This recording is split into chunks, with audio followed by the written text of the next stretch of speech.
مثلا ما دا مسله ده زه څه ورته ووایم په دې جواب کې پیغمبر علیه الصلاة والسلام له یو ښځه راغله ویل یا رسول الله د خاوند څه حق دی ول د خاوند حق خو که چیرې داسې وای چې د بنده سجده او بنده ته جایزه وای ما دا نه کول چې پیغمبر علیه السلام فرمایي ما ورته وویل چې زه نبي یم خاتم النبیین ما ته سجده ولګوئ ما دا نه ورته ویل ما به دا ورته ویلي وای چې ښځه دې خپل خاوند ته سجده کوي که د بنده سجده تا اندازه ولګوه پیغمبر صلی خپل ځان نه دی یاد کړی په کار خدا و چې دا ویلي وای زموږ په فکر باندې چې اول و ما ته سجده کوئ زه نبي یم خاتم النبیین یم او پس له هغه بیا ښځه چې دغه چا ته سجده کوي خپل خاوند ته سجده کوي د الله رسول فرمایي نه د جایزه کني ما به ویلي وای بیا یوه ښځه راغله پیغمبر علیه السلام ته ویل یا رسول الله ما ته دا راوښته چې د خاوند پر ښځه باندې څه حق دی پیغمبر علیه السلام ورته وفرمایلې چې د خاوند ټول بدن خراب سوی دی الرجي سوی دی زخمی سوی دی هغه پیپ وبو بل بیا د بيد ډیره معافي دا بدن دې ته رسیدلې دی اوس د خپل کور والا را ولاړ په ټیشو پیپر نه په یو نرمه کپړه باندې نه په هغه ډیټول باندې نه الله رسول فرمایي په خپل ژبه د بدن صفا کې لا حق نشي ادا کول صحیح د الله رسول فرمایي که یوه ښځه په داسې حال کې مړه سوه چې خاوند جن ناراض و دا به سیده جهنم له راځي د الله رسول فرمایي که یوه ښځه په داسې حال کې مړه سوه چې خاوند جن راضي و دا به جنت له راځي صحیح سلو اوس دې ښځې ته وګوره چې ښځې ستا څه خانه خرابه ده ټیک دی د خاوند د ورور سره به ته پر ژبه به دې زار پراته یي د خوره سره د خاوند ژبه چلایې د مور پلار دا خاوند خو ته ولې یو سړي ما ته ویل مولوي صاحب کور والا مې ډېره بې ادبي کوي یوه ذره مې احترام نه لري او حال دا دی ما د دې یو شی نه درمانده کړی مال نیک کوي ولیا نیک کوي ملګر سره یې نه کوي ولیا هر څو مې ورته ویلي دي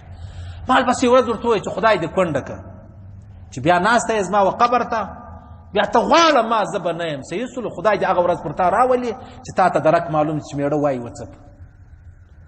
هر څوک به یو څوک پیدا کړي هر څوک به تر یو ځای ورسېږي لیکن د ښځې چې خانه خرابه سوه خاوند یې مړ سولو بس په ملا غوټه ماته سوله که رښتیا دا ښځه ده که رښتیا ضمیر لري که رښتیا ایمان لري که رښتیا کلمه لري که نه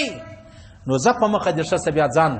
بیا به ناسته یې د بل و فقرو ته بیا به ناسته یې د بل و خیراتو ته ناسته به یې د بل و زکاتو د بل و صدقو ته چې څوک ورڅه نه کړه پخوا تا ځوان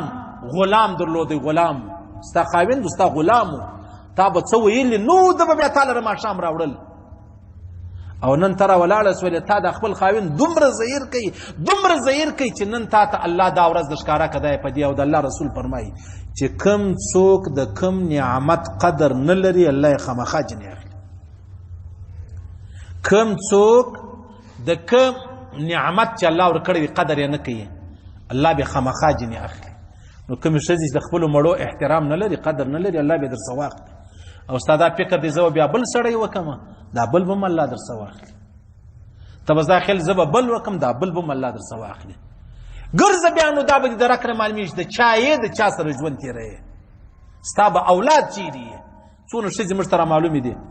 موږ به ډېرې زارۍ ورته وکړې چې مه کوه ښځې دا بده خبره ده د خاوند امر ومنه اطاعت یې وکړه یا نه یې کوم ګر سره یې نه کوم نو مه کوه سبا به دې طلاق و زه طلاق غواړم ما دې طلاق کړي وتستې دې ما طلاق کړي زه ځم د خپل مور پلار کره ځم زه ورونه لرم دا ښځه په مور پلار ډېره مغروره وي دا ښځه په خپل ورونو ډېره مغروره وي سبا چې بیا پیښه راسي دا خاوند طلاق ورکړي اوس ګوره دلته ځوان خاوند دا د دې غلام او چې کله طلاق ورکړي بیا د خپلو ورونو او د خپلو ورندارګانو چوپړ وي بیا غلام سي مزدور سي دا به ژوند دا رقم تېروي دا رقم مفت نشي تېرولی چې په خونه کې ناسته ستا ورندارګانې به تا لره پلاونه د پخوي ودروړي دا نشي کېدلی نو دلته تا ته الله رب العزت یو ځوان سړی در غلام کړی و ستا خاوند نه دې منلاوه نن الله رب العزت کم په ساتر وکړي ډېرې ښځې موږ سره معلومې دي ستا بیا هغه خاوند چې په سترګو به ړوند و په غوږو به کڼو په هغه پسې هم دا ژاړي وایي کشکې ژوندی خو وایي پروا نه لري نو سړی بیا باکي نه کوي موږ ولیدې ډېرې ښځې مې لیدلې دي نن داسې ستړي دي داسې ستومانه دي چې یوه یې نه دوې کېږي او هر سړی په کم نظر ورته ګوري تا ته دا لږ خشه خوند نه در کوئ چې ستا خاوند ته پلار که راوستلې کور ته به ښه په عزت راوستې موټر به په کرایه ونیوي کرایه به که ته بیا راوستې او بیا چې به راوستلی هم بیا بېرته موټر کرایه کوي دا یې نه درته ویل چې ستا ورونه دي تا راولي زه دې ولې راولم صحیح سلو علاحده بیا په موټرانو کې کتل چې یو ښه داسې معزز محترم ډریور و هغه بیا د ځان سره بیا وایي ول زما سره زما کور والا راسره ده او ته دونه بیا باکس ولې نن ستا خاوین په دا شکایت دی چې یاره پر ژبې زار پراته دي 23 کاله مو سره تېر کړي دي په دا 23 کاله ما 23 منټه ما دې سره د خوشحالۍ نه تېر کړي ما ته دا څومره معلوم دی چې یو خاوین د خپلې ښځې د لاس د شپې ژاړي چې یا الله په څونه لوی مصیبت یې اخته کړل په څونه لوی او دې ښځه دې ته هم نه ګوري چې دې سړي ته خو الله رب العزت دونه وس ورکړی دی په اسلام او په شریعت کې حق ورکړی دی بل ښځه به وکړي زه به څه کوم ته بل میړه کولی شي چې دا میړه دې ژوندی ته ورسره یا نو ته ولې دونه بې باکي کوې دا وچک لکه د بې عقلۍ علامه ده پلارداره خاندان هوښیاره ښځه باکي دا شی نه قطعا نه او بیا پلاره ښځه بیا تا ته داسې خبرې کوي یاره ته به ورته حیران سې تا به پر سر باندې ګرځې او دا به و تا ته د چوټ په نظر هم نه ګوري که غواړئ ځان د مهمو اسلامي معلوماتو څخه خبر کړئ د الحاج مولوي نورالدین اغا په نوم فیسبوک پاڼه خوښه او له نورو سره یې شریکه کړئ.